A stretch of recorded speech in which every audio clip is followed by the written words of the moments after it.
Welcome back to part 2 of Weird Stuff I Found in Tucson, a series where I slowly lose my mind in the desert heat and buy a bunch of stones along the way. And in today's episode, we're going to check out a motel filled with rocks.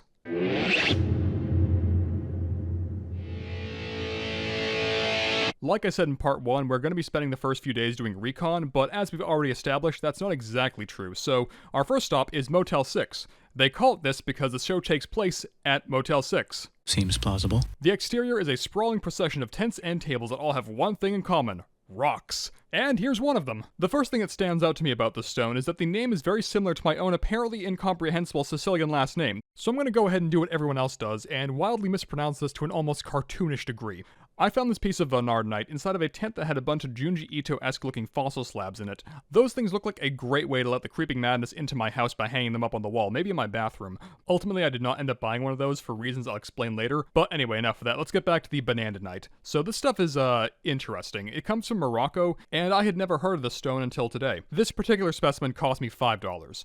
I didn't know it at the time, but that's actually a really good price for something like this, apparently. Anyway, on to Motel 6.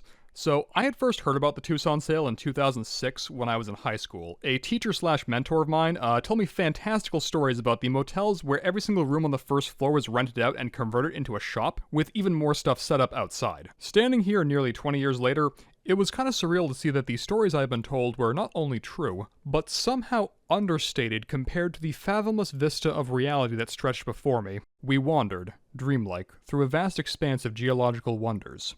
The scale of this place feels like we've entered the House of Leaves. Every time we expect to reach an end, we would turn the corner and find out that it stretched on impossibly further. We eventually made our way into a tent, where I was drawn to these ancient pyramids and the secrets they must hold. As I would find out throughout the week, this forbidden knowledge is beyond the ken of mortal men. Oh, sorry, I forgot. This is actually a series about consumerism. So those Shungite pyramids were kind of neat, so I picked one up from my weird trinket shelf, and I also grabbed this ominous cube that I'm going to be sending to one of my friends months from now with zero explanation. He's not on social media, so this is going to blindside him completely. Unless, of course, he is watching these, in which case, hey Ben, sorry about the cursed item I'll be sending you in the mail a couple weeks from now. Don't try and throw it away, it'll just keep coming back. Anyway, there was also a box filled with large chunks of amber in that same tent. And this would start a trend where the first thing that I pulled out of a bin would be the best one in the entire lot. Then I would doubt myself, put it back in said bin, and then after looking through it, realize, oh no, that was the best one, and then have to dig through it again to try and find it once more. Can you tell that I'm neurodivergent? Then again, I probably shouldn't joke about that or else I'm gonna get put on a list by Bobby Brainworms. Speaking of, the friend I was with also bought some fluorite, which is going to be critical during the clandestine mission that we're gonna undertake a few months from now, where we dump this thing into a reservoir to make sure we can get it back in the water supply once the government takes it out. Wait a minute, am I mixing up fluoride and fluorite again? Hey, kid, wanna buy an obelisk? No? How about this one? It's got a skull on it. As we ventured back out into the Arizona sun and beheld the cyclopean monoliths that towered all around us, I stood there in awe, wondering, who would actually buy this stuff? I mean, rich people, obviously, but I feel like anyone who buys a gigantic skull for their mansion must either be a Bond villain or the second most divorced man on Earth. Oh, and for those of you at home who want to compete in that category, know that first place is currently held by a certain South African man, and he is not going to give that title up without a fight. I like how the guys who were selling the gigantic pieces of quartz weren't even at their booth, they just had a big old cardboard sign with their room number written on it, so they're definitely not worried about theft. They're probably banking on the fact that nobody here is forklift certified. I mean, I'm not. Oh, and of course there are amethysts. Unscalable mountains of amethysts. Enough amethysts to fill the Mariana Trench that's under every town. Though, word to the wise, many of them look too good to be true, and that's because they are. Some sellers will actually coat these things in baby oil to both hide their flaws and make the crystals look like they're a deeper color purple than they actually are. But once that oil dries up, they'll return to that paler purple color, and you'll also start seeing cracks, flaws, and other sorts of like white nonsense all over the inside of the geode.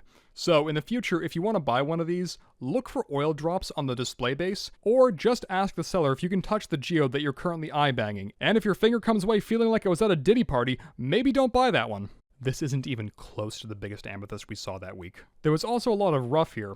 Literal tons of it. Like, literally. Oil drums filled with amethyst? How about 3 of them? Seashells? Sure, why not? Oh, hey, wait a minute. I've actually got a tiny splinter of this stuff that I got from a gem sale a while back. And now someone's selling it here by the pallet. This happened a lot, actually. I've been collecting rocks for a very long time, and some of them have always seemed exotic and rare to me. Then, this week, I'd find a literal pallet full of them, and every single one in that box puts my tiny specimen I have at home to shame. They probably all cost less, too. Well, this place has ruined local gem sales for me, that's for sure. Oh, sorry, I'm doing that thing again, so we better move along. Specifically, let's move across the street to the 22nd Street sale. I don't have a lot of notes on this one. It's very similar to the stone sales that I'm used to, though someone was selling a dinosaur. Oh, sorry, someone sold a dinosaur. That being said, I did find some Fordite cabochons with a very interesting colorway that I might turn into cufflinks a little bit later. It's turtles all the way down. Man, there were a ton of vendors here selling jelly opals, and for reasons I still cannot explain, I ended up buying a handful of them. I don't know, I guess they're kinda fun. Like most people, the vibe I get from these is that they are a window into that prismatic nightmare dimension that cube came from. And these ones don't have to be eternally submerged in water. Foreshadowing! But that's about it for day 2. The rest of the night was pretty unremarkable, outside of randomly getting invited to a dinner gathering attended by the top gem cutters in the country. I don't know the first thing about lapidaries, so I guess I'm not the only one making bad decisions this week.